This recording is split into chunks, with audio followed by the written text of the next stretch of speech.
Coucou tout le monde, c'est Céline et bienvenue dans cette nouvelle vidéo.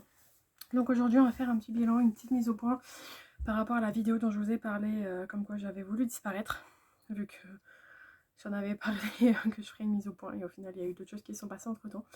Et à savoir que j'ai tourné une autre vidéo également, donc cette vidéo a failli être décalée mais je pense que je vais sortir celle-ci et l'autre plus tard du coup. Et puis sans plus tarder, du coup, c'est parti pour le générique.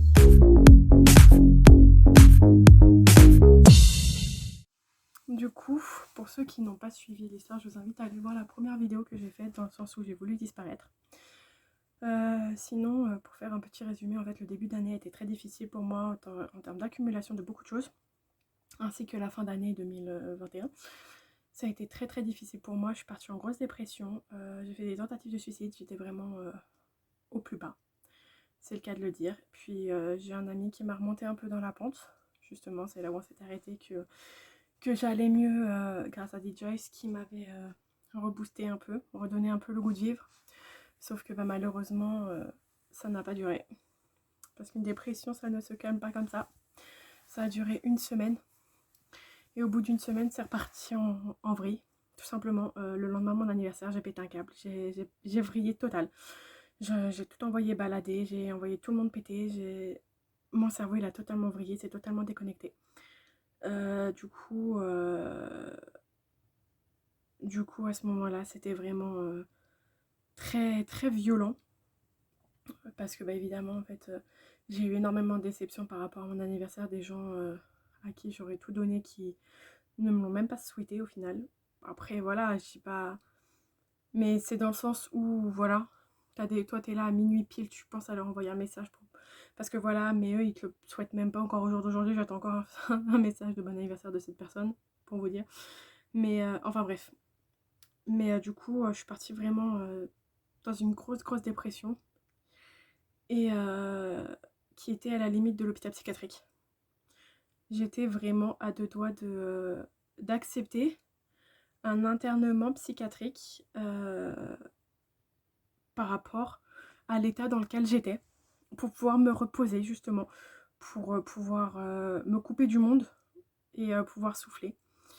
À savoir que mon pétage de plomb s'est fait le dimanche 13 février et que le 18, j'étais à deux doigts de demander un internement psychiatrique pour le lundi. Parce que j'étais vraiment pas bien, j'étais vraiment plus bactère, j'étais vraiment en grosse dépression. Et si je dis qu'il ne faut jamais perdre espoir, c'est parce que le 17 février, un ange est apparu du ciel dans ma vie. Une personne m'a envoyé un message sur Facebook. On avait un ami en commun, du coup j'ai répondu en mode on se connaît, voilà. Il me fait bah non, etc. Après on a discuté. Et cette personne-là, en fait, m'a redonné le goût de vivre, m'a redonné le sourire. Mon cœur était noir. Il est redevenu... Je dis pas qu'il est redevenu brillant, étincelant, mais il est redevenu avec des sentiments. Il est plus avide de sentiments, il est plus noir, il est plus vide. Il a envie de donner, après pas à n'importe qui, parce que j'ai assez donné à n'importe qui. Il a envie de donner à ceux qui acceptent de recevoir et qui donnent en échange. Cette personne, c'est pareil, c'est une personne, une fois de plus, qui a changé ma vie. Je la remercierai jamais assez parce que voilà, au final, grâce à cette personne, j'ai évité l'hôpital psy et son message est arrivé comme un signe au final du destin, dans le sens où j'étais là en mode mais qu'est-ce que je dois faire en fait, je suis perdue, je sais pas quoi faire. Et cette personne est arrivée dans ma vie, à savoir qu'il est arrivé dans ma vie au moment où j'avais changé de numéro de téléphone, que j'avais totalement coupé court avec énormément de gens. Énormément, vraiment. J'avais coupé court avec beaucoup de gens. Il y en a d'autres, je les avais bloqués, etc. Mais j'ai fait en sorte que très peu de gens aient mon nouveau numéro de téléphone, dans le sens où tout ce qui était toxique, malveillant, etc. ne l'est pas. Ensuite, Bah ouais, donc voilà, après au début je me suis dit, bah il reprend contact par le biais de un tel ou un tel, par rapport au fait que j'ai changé de numéro de téléphone, qui veut essayer de... Je sais pas. Évidemment, j'avais forcément des doutes, j'étais paranoïaque, j'étais paranoïaque de tout. Et, euh, et au final, non, cette personne est venue comme un ange tombé du ciel, vraiment. Euh, et m'a redonné le goût de vivre, la joie de vivre. Donc après, je sais que c'est plus facile à dire qu'à faire, de toujours garder espoir, de ne pas abandonner, de ne pas lâcher. Vu que j'ai voulu abandonner et lâcher, après, faut se dire une chose, pour beaucoup, quand on essaye de se suicider, c'est un signe de faiblesse. Au contraire. Une tentative de suicide est un signe de force, dans le sens parce qu'il faut être extrêmement courageux pour pouvoir avoir le courage de se ôter la vie. Ce n'est pas un signe de faiblesse, justement, c'est un appel à l'aide, c'est un signe de force. Ce n'est pas un signe de faiblesse. Après, oui, c'est sûr que ça reste, entre guillemets, la facilité de se dire, bah, j'arrête là, comme ça au moins je ne souffre plus. Justement, la souffrance, c'est ça qui nous fait vivre, c'est ça qui nous fait avancer dans la vie. Et au final, j'aurais retenté, j'aurais peut-être réussi et j'aurais pas rencontré cette personne merveilleuse qui aujourd'hui me donne le sourire, me donne énormément de bonheur, me procure énormément de joie. Dès que je vois son nom s'afficher, j'ai le sourire comme une... Voilà, après, je vais pas rentrer dans des détails ou quoi que ce soit, mais cette personne est une personne qui compte énormément à mes yeux, que j'aime énormément. Rien que là, j'ai reçu un message, donc il y a son nom qui s'est affiché, donc j'ai changé de comportement rien qu'à l'affichage de son nom, quoi. Donc voilà, mais faut jamais perdre espoir parce qu'au final, même si cette personne-là qui arrive à vous donner le goût de vivre, à vous donner le sourire, au final, euh, ça sera pas forcément l'homme de votre vie ou la femme de votre vie, ça peut être tout simplement un ami ou quoi que ce soit. Après, moi je suis à un stade où je sais pas réellement trop ce qu'on est, mais j'espère qu'il verra pas cette vidéo, sinon je vais me faire engueuler et tuer.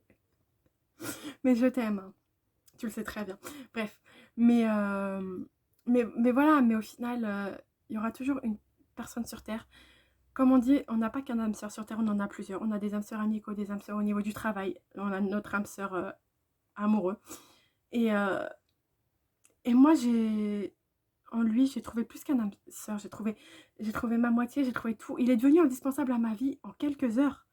Dites-vous, le jeudi soir, on était en train de parler. Le samedi, il était déjà indispensable à ma vie parce qu'il m'avait tellement euh, apporté de bonheur en un coup, tout ce dont je rêvais, que pour moi, c'était inimaginable. Oui, entre-temps, il y a eu des rechutes dans le sens où pour moi, c'était inimaginable. J'avais pas encore accepté le bonheur à ce moment-là. Donc, oui, j'ai eu des rechutes dans le sens où j'ai repris contact avec justement cette fameuse personne toxique dont je vous ai parlé, ce pervers narcissique, justement pour me punir du bonheur que lui m'apportait. Au jour d'aujourd'hui, comme je vous dis, j'ai accepté le bonheur. Je me dis, si je dois être punie, bah, je serai punie le jour de ma mort par là-haut, parce qu'il n'y a que lui au final qui peut décider si je dois être punie ou pas par rapport à mes choix.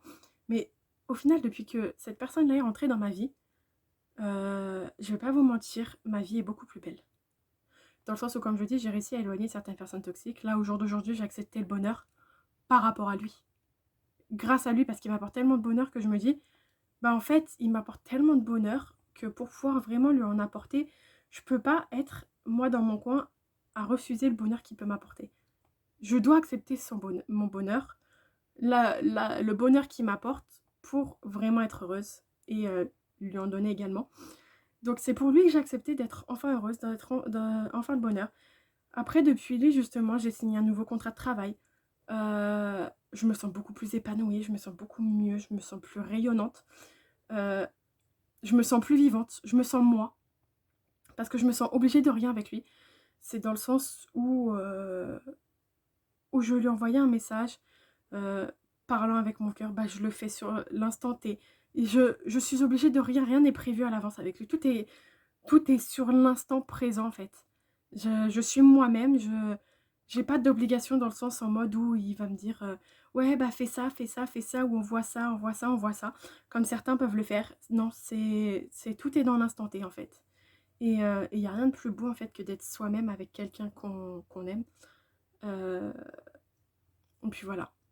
Donc, euh, donc voilà l'avancée dans le sens où j'ai eu une rechute de dépression. Je n'ai pas essayé de me suicider pendant cette rechute, mais j'ai eu une rechute très violente qui a fait me conduire en hôpital psychiatrique parce que j'ai failli demander l'internement psychiatrique. Mais, euh, mais au jour d'aujourd'hui, tout va vraiment très très bien dans le meilleur des mondes. Je suis vraiment très épanouie. Comme je vous dis, j'accepte enfin le bonheur. Et, euh, et puis voilà. Donc, du coup, il ne me reste plus qu'à vous embrasser, à vous faire de gros bisous, à vous dire de prendre soin de vous surtout. Et ne perdez jamais espoir. Je vous aime. Bisous.